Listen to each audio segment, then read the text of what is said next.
Assalomu alaykum.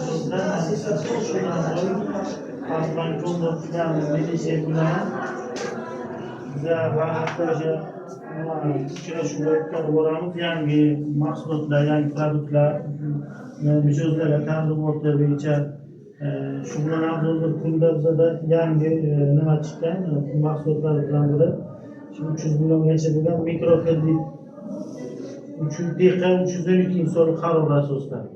Buni 312 insonlik qaror nima?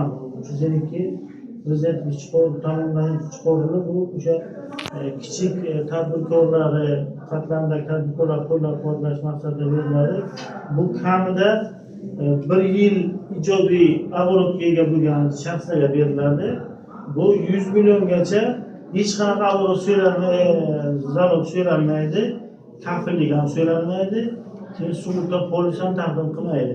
Oldindan xabarlaringiz bo'lsa, kredit olishda taqdimot qilish uchun biz reja, hozir ham biz rejasi bor, lekin o'sha aksinga qilib kelishingiz kerak yo boshqa ishlar qilib misol uchun qilishingiz kerak. O'zi o'shanga 1 yilda 312 so'm qaror bilan 100 milliongacha oladigan mijozlarga hech qanaqa ortiqcha xarajatlar yo'q, hech qanaqa avvalgarchilik yo'q.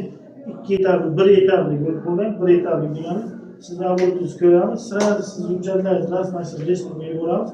1 kun ichida kredit chiqadi. Bu kredit 72 oyga beriladi. 72 oy bilasizlar.